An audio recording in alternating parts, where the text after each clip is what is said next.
Pokemon comes out with news so often that it's very difficult to keep up with. For today, we're going to be looking at Pokemon's latest announcement or latest set that's been announced, Stellar Crown, which will be released September 13th of this year. We're going to be looking at some of the product that comes with this set, as well as some of the leaks that were announced and some potential cards that should be included in the set. So let's kick it off with the product itself. So looking at the 4 booster packs that are going to be coming with this one, honestly, for me, it's going to be the Lapras that I like the most. And that's probably because I'm just a fan of Gen 1.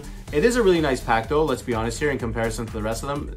Again, it's my opinion, but it beats the rest. Cinderace is a close second, but Lapras takes the crown. This set has about 170 cards, and the A-Specs are making a return once again. We're also going to see 13 illustration rares, 6 special illustration rares, and 3 of the gold cards with this one. Now let's look at some of the leaks. So here we see a few of the EX cards that are going to be available in this set. Now these are not any of the super special rare cards. Obviously it's nice to look at and to know what's coming out there.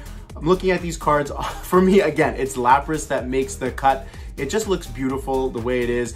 All of these cards though are giving me this Christmassy vibe. Like it looks like there's like Christmas lights going around with them. For me, Lapras takes the #1 spot. But one thing I want to highlight with these EX cards is if you are someone that's just trying to get some of the secret rares or special illustration rares, you may want to offload these cards as soon as you get them. And I'm speaking to those who open these booster packs at the pre-releases or even right around the beginning when the set does come out. These cards are going to be worth a lot. I'm not saying all of them, but 1 or 2 of them will be worth a pretty penny, and you can offload it for a pretty penny because there's going to be a lot of people that want these cards, especially those who are playing the game or you're trying to master the set. But even then, if you are trying to do that, you'll probably pull a few extra of these because the EX cards tend to be the easier cards to pull rather than the special illustration rares. So again, just giving a little opinion here and advice. If you do pull some of these cards and you have extras, even though you are mastering this set, you might want to offload them as soon as possible. If you hold on to them, they're just going to decline in price after a few months or so. So again, offload right away if you get extras of these cards or if you don't want them at all. The next card we're going to look at is this beautiful, beautiful Noctowl. Honestly speaking, this is probably one of my favorite promo cards that I've seen so far from all of Scarlet and Violet. I know it's not a Gen 1 Pokemon, but Noctowl was one of my favorite Pokemon to use in Gen 2. What would have made this card even more amazing was if it was a shiny Noctowl. Obviously that's pushing it because it's a promo card, but hey, why not, right? Looking at the artwork on this, it's honestly fantastic. I mean, like, it's Noctowl going into his hut where he holds his jewelry and whatnot. One other thing I want to highlight about this card as well, there's going to be 2 variations. There's going to be one that comes in the ETB and another one that has the Pokemon Center stamp on it. This card, my opinion again, is probably going to do really well. Specifically the one with the Pokemon Center stamp, it's going to probably sell out really quickly from the Pokemon Center, so do try to grab one as quickly as possible. I do think it's going to have the same kind of value as the Squirtle from 151 with the Pokemon Center stamp. It just is giving me that feel about it. Again, I could be completely wrong. Either or, I mean, it's probably going to be a free card to begin with, so might as well go for it if you can grab it from the Pokemon Center, of course. But again, I'm definitely going to try to grab one for myself for my personal collection. Again, a really nice card, and for those of you who do get it or get an extra copy, you can probably make a couple bucks off of this one as well.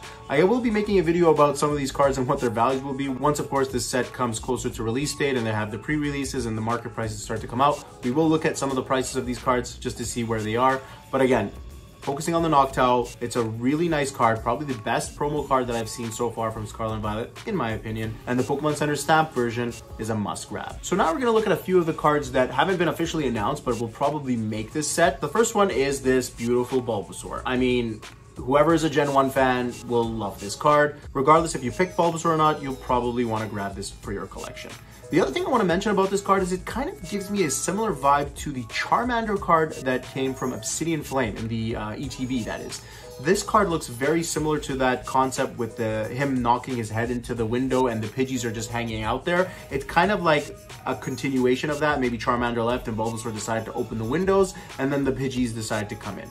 Anyways, that's just my imagination. It's a really nice card, great artwork, and it's something that I definitely want to grab for my collection. Another card that's following a similar theme to that Charmander as well as the Bulbasaur card is this Squirtle card. Now, Squirtle is outside of the house playing in the little kiddie pool, and the Pidgeys are just hanging out with him there. Another great idea, another great card. This is beautiful as well. Again, for me, it's definitely going to be added to my collection. I'm going to hope I can pull it rather than go and buy it. I don't think they're going to be worth a lot of money, these two cards, the Bulbasaur and the Squirtle, maybe a $15 or $20 card. We'll see when the time comes. We've seen with other sets, illustration rares doing really, really well. So again, it may be a card that you can grab early on for a good price and it might climb later on, or it could be the opposite way. Again, we won't know until the set comes out. Again, something to allow for the Bulbasaur and the Squirtle. Really, really nice cards. And the last card that I want to look at for today is the Hydra Apple EX. Obviously, I could have looked at the other two cards as well that are potentially going to be in the set, but for me, this one is my favorite one. It just looks really cool. It reminds me of something from The Legend of Zelda or Harry Potter. And again, I love both of those things as well. So this is really, really cool. I mean, he's just there coming out of the apple. Looks like a logo or an emblem of some sort. It's a nice card. And I think from the three of the cards that are potentially going to be in this set that are the same concept of this card, this one is my favorite. Again, I don't know what the price point of this is going to be.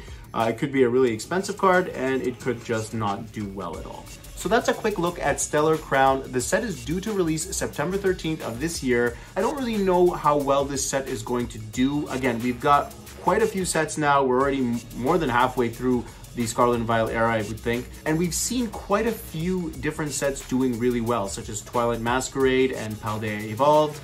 So I don't know if this is going to be one of the sets that just misses. Again, we can't have back-to-back-to-back sets just doing really, really well. This isn't the Sword and Shield era, obviously, and even with that, you had some gaps here and there. So again, something to consider there with that as well.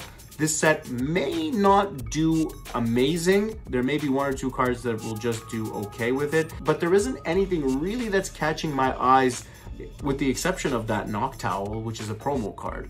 So again, that's just my opinion. Anyways, guys, I hope you like this sneak peek at Stellar Crown.